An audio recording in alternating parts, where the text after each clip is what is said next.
Hello and welcome to the FARG Motorpool. Here we have our third video looking at the Panhard AML60 series of armoured cars. This video is in direct response by a question posed by one of our viewers asking, where do you get your parts from for the restorations? Let's explore and find out. Here's the Spanish Panhard that we blew the gearbox on. We needed parts for it. So there's the sand channels, we needed a fuel system, and also we needed a handbrake as well. We've explored how we restored this and broke it in our earlier video, but we needed parts to try and get this back on the road, and other restorations we had that we were looking into. We'd had these wonderful photographs of a scrapyard somewhere in Europe, but it transpired to be North Africa, so that wasn't really happening.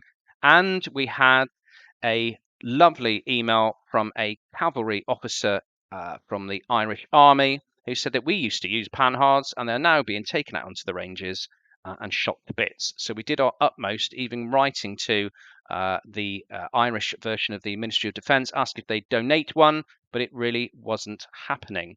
We'd found another in France. I did travel over and have a look at this one, but it was in such a horrendous condition, there wasn't much we could really do with it. Then, in my inbox, I had a photograph sent to me of a Panhard in a scrapyard. Yes, a scrapyard in over towards the eastern side of France near the Ardennes, and it looked in pretty good condition. So a quick phone call with the owner and I got my lorry ready to go, and no, it died. That was the end of my beautiful Iveco. We looked at the distances involved and we realized that we were going to have to get some sort of transport to bring any parts back. So one night, hurriedly, just the day before leaving for France, I managed to secure £3,500 Iveco curtain cider. Probably one of the worst decisions that I've made in a long time, but we took it directly to port and made our crossing. You can see in the next picture, the map, how far we had to travel. So we're traveling all the way down through and across in horrendous weather. It was about -2. There were snowstorms. There was snow at least 4 or 5 feet in height in some places, but we battled through and got down to the scrapyard. When we got there, it was quite clear of snow, and there sat the wonderful, very complete Panhard. In fact, there were two. They were both ex-gendarmerie vehicles. So excitedly, we jumped out the cab, ran across and started examining them. And they were in very, very good condition, hardly used. In fact, one of them only had about 600 kilometers on the clock from new. Discussions started with the owner of the scrapyard, and soon it became clear that everything wasn't as it seemed. These two vehicles had to be coupé. That means cut. So the vehicles had been given to the scrapyard by the gendarmerie, and they had to be completely and utterly destroyed. There was no possible way of saving these vehicles in a complete state. So negotiations happened in my broken French to what could we have from the vehicles, and it was eventually came to a conclusion that we would have 1 day with both vehicles. Anything I could take off of them in that time period, I would obviously pay for and I could take away, but I could not take the chassis, running gear, i.e. The wheel stations, or I couldn't take the turrets. So with a heavy heart, I looked around them and they were just far too good to leave.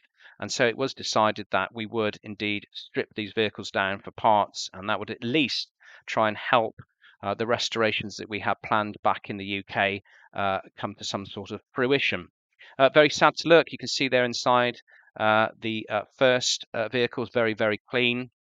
Got all the parts. You can see on the rear here, on the number plates, you can see the flaming grenade on top of the tricolor by the number there on the left. That shows that it was gendarmerie. And the marks at the back on the lower portion of the body shows it has been pushed around by a forklift a few times. So non-runners. We needed to get out of the wind. It was absolutely freezing, and so the owner was very kind, and he pulled one of the first Panhard AML round the corner to try and get us out of the wind. And there we have it. It's about 0 degrees, maybe -1, and we just set about the vehicle with hand tools. We had no power here, so we had some battery operated elements. We had a generator. We'd taken down crowbars, hammers and spanners, and we really just set about the first one. We thought it would be prudent before we took the vehicle apart, even though we were against a ticking clock, to check it worked, because there was no point taking an engine back with us that was completely mullered or not working. So we added batteries, we put a fuel tank on the back there, you can see the jerry can, and we managed to start it. In fact, the first Panhard we drove around the scrapyard, and it was faultless. The gears worked smoothly, the brakes were great, the engine was just really, really sweet. It was a lovely vehicle, and an absolute shame that it ended up here with such a fate ahead of it. You can see the driving position there, extremely clean, but we'd already earmarked the electrical box there to the left, steering wheel and dashboard, for a restoration we had back in Blighty. Looking back inside of the turret, you can see that sort of coffin-shaped box there above the seat. That's where extra mortar rounds were fitted or held, sorry, because this was the AML60 using a low-pressure 60mm mortar in the mantle.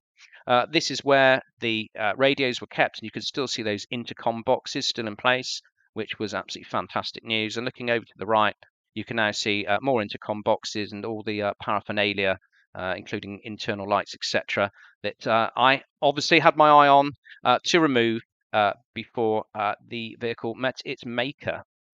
You can see there, just very, very tidy.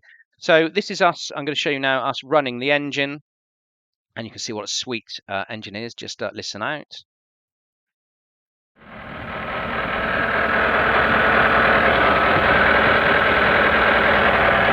No adverse smoke coming from the exhaust pipe, so it's not burning oil. Obviously wouldn't burn water because it's air cooled, so no need to worry about that. You can see the batteries there. I'm going to rev it now.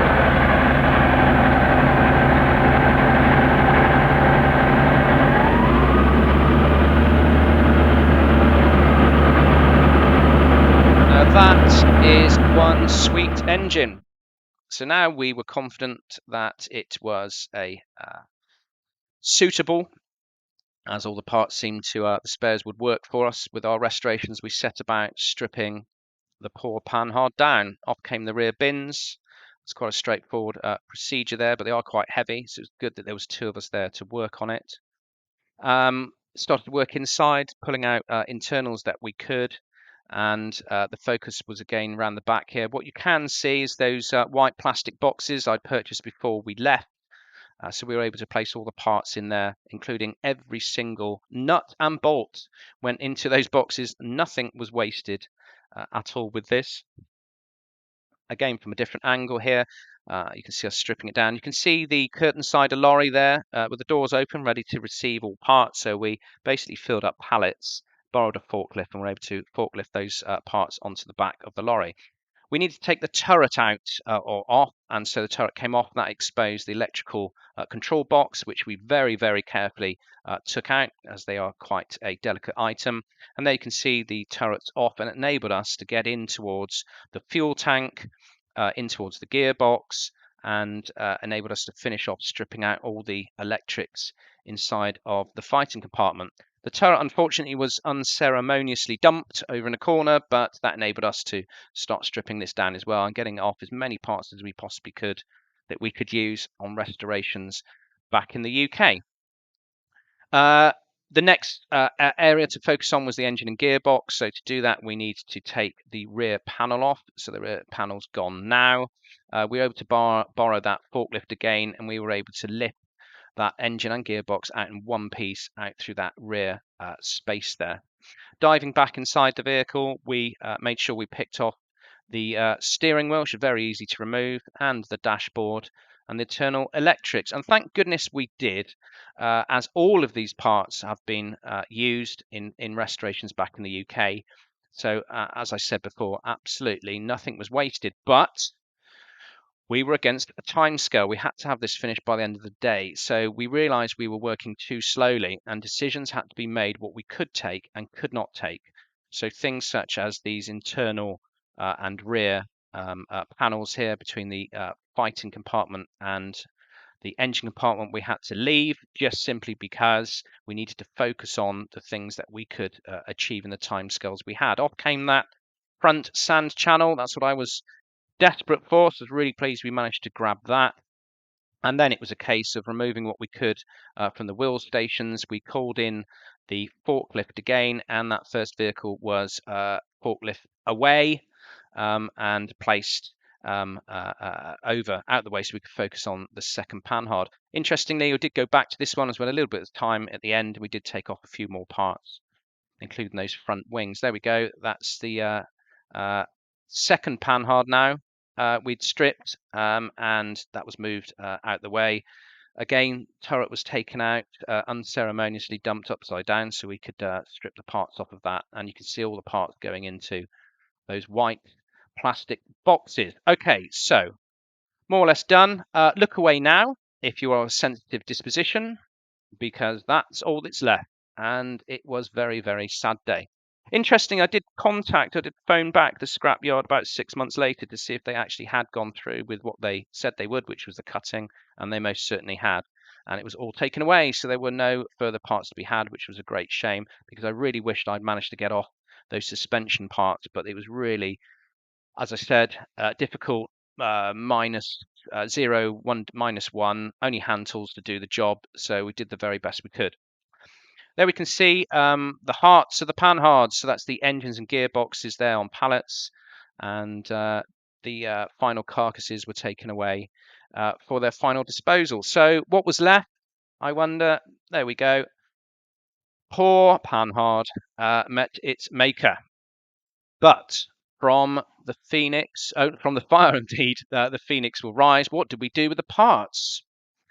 I was called in to help out with the Household Cavalry's restoration of their Argentinian Panhard AML60 they'd brought back from the Falklands. So I'll be making a video about that soon. You can see me there with a finished article. And also I had back the unit, a AML90, and you can see the wings from the scrapped examples there going onto it and the wheels. And I was able to get that back into a running condition, and that is the subject of one of our future vlogs, which is the restoration of the Panhard AML90. Thanks for watching. I hope you enjoyed this, and please do subscribe if you have a chance, as it indicates to us you like the content. Thank you, and ta-ta for now.